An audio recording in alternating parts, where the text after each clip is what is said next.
So recently, Sri Lankan Airlines leased an Airbus A330. Now, when this was leased, the age of the aircraft was 13.7 years. So people were a bit concerned, why did we lease an old aircraft?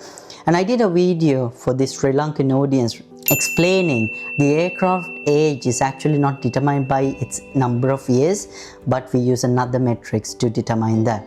So in this video, I am going to help you understand what are the other metrics that we can use to determine the age of the aircraft. Let's get to it. So when you say 13 years, it's from the date of manufacture up until today. It has been 13 years. But this does not exactly give us that information that we need, whether the aircraft is usable or whether it has any residual usage of the aircraft. We use two other metrics to determine how much the aircraft is actually used or how old is the aircraft. So number one is flying hours. So one flying hour equals 1 hour in the air. Okay, so metric number two is flying cycles. One takeoff and one landing is considered one cycle. So if an aircraft take off and land at its destination, that's called one cycle. Okay, so let's put things into perspective. Let's just say two aircrafts born on the same day from the same batch. For this example, let's say they are two brand new Boeing 737s. Airbus decides to buy one of them, Ryanair decides to buy the other. Now let's assume that these aircraft are assigned to a route, for example London to Barcelona and Barcelona back to London. So this is the only route they're gonna do. Okay, now flight time is roughly 3 hours one way. Now we do know flying hour, the definition is 1 hour in the air, and flying cycle is one takeoff and one landing. Okay, now return flight, that means 2 cycles and 6 flying hours. Okay, 3 hours each way. Now let's see, after 1 year, how much usage does these aircrafts have?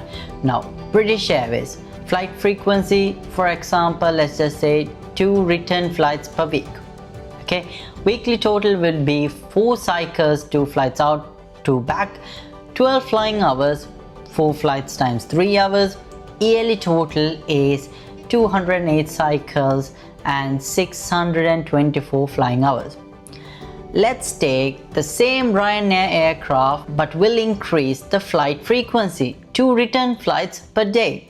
Okay, now weekly total would be 28 flying cycles and 84 flying hours. If you calculate it for the whole year, that would be 1,456 cycles and 4,368 flying hours. This British Airways 737 have more life to it than this Ryanair 737. So even they are the same age, this is a bit older, or this has been used a bit more than this one. Now you might ask me, doesn't design organizations or manufacturers give these aircraft a predefined life? You know, let's just say 30 years or 40 years. To be honest, they do not specify this in years. I went through the ALS document, which is airworthiness limitation sections of the approved document set. Now nowhere in that document specifies that an A330 can live up to 30 years. However, they have given age limits to components, that also not in calendar years but in flying cycles or in flying hours. Now in the ALS for A330 aircraft, one thing I saw is the landing gear system has 50,000 flying cycles. As explained previously, one flying cycle is one takeoff and one landing. Okay, and that into 50,000. When it reaches 50,000, we know that landing gear is no longer usable.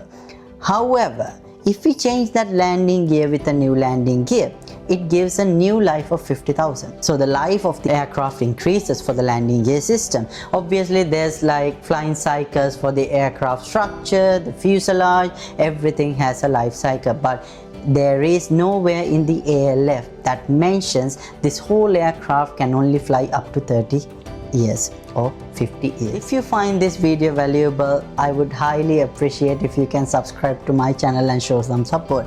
In this channel, I want to bring all the aviators to one place and give all the knowledge I have about aircraft as an aeronautical engineer, so we could share our knowledge. Thank you very much. I'll come back with another video next week. Until then, keep fixing.